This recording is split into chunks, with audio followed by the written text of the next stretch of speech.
के ऊपर सारे लोग बनाएंगे शीर खुरमा, सवैयाँ, हलवे और हम कीटो करने वाले बनाएंगे कीटो फ्रेंडली स्ट्रॉबेरी पुडिंग और सब के सब दंग रह जाएंगे। ये वाली पुडिंग जितनी मर्जी खाएं वेट नहीं बढ़ेगा आपका। जो शुगर वाले पेशेंट्स हैं ना, डायबिटिक्स हैं, वो भी बिला तरद्दुद खा सकते हैं, ईद एंजॉय कर सकते हैं।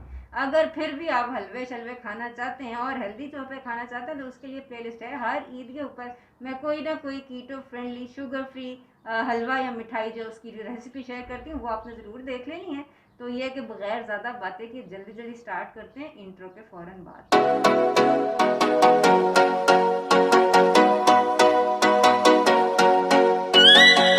अस्सलाम वालेकुम वरहमतुल्लाहि वबरकातुहू। हीलिंग हिजामा क्लिनिक से मैं डॉक्टर असमा महमूद हूँ और कीटो स्ट्रॉबेरी पुडिंग बनाने के लिए हमें चाहिए 2 कप दूध, तकरीबन 400 ml बनता है। मैं कोकोनट मिल्क यूज़ कर रही हूँ क्योंकि मैं डेरी फ्री बनाना चाह रही हूँ पुडिंग। अगर आप घर में बनाना चाहें कोकोनट मिल्क तो उसकी रेसिपी भी मैंने पहले शेयर की हुई है, 1 मिनट की रेसिपी है, ज़रूर देख लीजिएगा। वरना ये कि आप कैन भी यूज़ कर सकते हैं। अगर कैन यूज़ करें तो देखें कि BPA फ्री हो तो अच्छी बात होगी। दूसरे नंबर के ऊपर हमें चाहिए 10 अंडे। ये देसी अंडे इस्तेमाल कर रही हूँ मैं। ये अंडों को आप इस तरह तोड़ लें और ये आप अपने इसी ब्लेंडर के अंदर डाल लें। ये देखें बर्तन हम ज़्यादा गंदे नहीं करेंगे, जल्दी जल्दी काम करेंगे। ये सारी चीज़ें हमने ना बेसिकली ये मिल्क शेक वाला जग होता है ना, ब्लेंडिंग मशीन, इसके अंदर हमने डालना है और मिक्स करना है। इसी जग के अंदर मैं डाल रही हूँ 2 टेबलस्पून स्टीविया के स्वीटनर के तौर पे। आप कम ज़्यादा कर सकते हैं। अगर कीटो नहीं करना चाहते तो हनी भी डाल सकते हैं मीठा करने के लिए। इसके अलावा 1 टीस्पून वनीला एसेंस में डाल रही हूँ खुशबू के लिए और आधा टीस्पून फूड कलर में डाल रही हूँ। ये ऑप्शनल है, अगर आप चाहें तो स्ट्रॉबेरी का अपना कलर भी बहुत अच्छा होता है। इसके अलावा ये मैं डाल रही हूँ 3 बड़े चम्मच स्ट्रॉबेरी जैम के। जैम मैंने खुद घर में बनाया हुआ है। ये कैसे बना सकते हैं, बहुत इजी है, वो आपने ज़रूर देख लेना है। अगर जल्दी जल्दी करना चाहते हैं ना तो आप फ्रेश या फ्रोज़न स्ट्रॉबेरीज भी यूज़ कर सकते हैं, लेकिन फिर आपको स्वीटनर थोड़ा ज़्यादा डालना पड़ेगा। बहरहाल स्ट्रॉबेरी जैम का अपना मज़ा है, थोड़ा सा टेंगी फ्लेवर आ जाता है, मुझे बहुत अच्छा लगता है, आप भी ज़रूर ट्राई कीजिएगा। ले जी, ये हमारे पुडिंग के सारे इंग्रेडिएंट्स हमने ब्लेंडर जग के अंदर डाल के इसको साइड पर रख देना और अब आपने देखना है अपना मोल्ड जिसके अंदर पुडिंग बनानी है ना, ये सबसे इंपॉर्टेंट स्टेप है। ये सही ना हुआ ना, पुडिंग आपकी सही तरह निकल ही नहीं है, फिर आपने कहना डॉक्टर उसमें ने बताया नहीं था। इसके अंदर मैं डाली हूँ कोकोनट ऑयल, इसको लाइन करने के लिए। आप ऑलिव ऑयल भी यूज़ कर सकते हैं, हालांकि ये सिलिकॉन मोल्ड है, नॉन स्टिक होता है, लेकिन फिर भी मैंने इसको पहले ऑयल अच्छी तरह लगाया। अब मैं इसके अंदर थोड़ी सी हनी ऐड कर रही हूँ। अगर आप हनी ऐड नहीं करना चाहते तो शुगर फ्री चॉकलेट सिरप आराम से मिल जाते हैं, वो भी आप यूज़ कर सकते हैं। इसके अलावा मैं थोड़ा सा स्ट्रॉबेरी जैम जो पड़ा हुआ था वो डाल रही हूँ।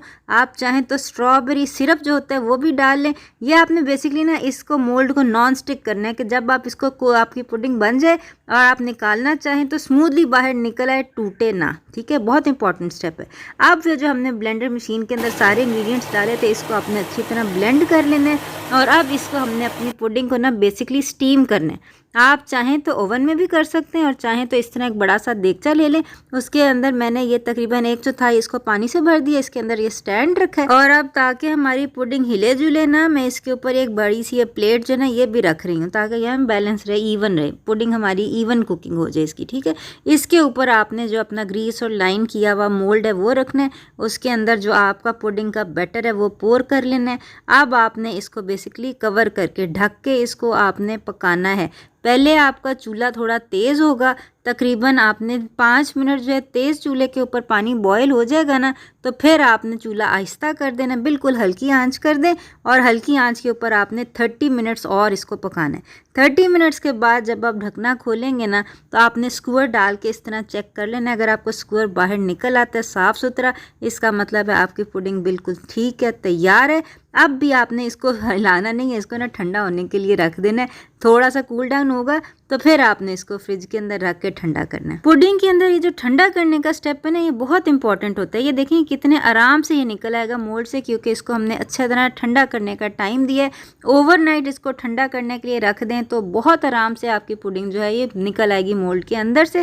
रात को बना दें, सुबह सुबह ईद के दिन आप इसको निकालें मोल्ड से और इसको खूबसूरत जैसे मैं डेकोरेट कर रही हूँ इस तरह डेकोरेट करें।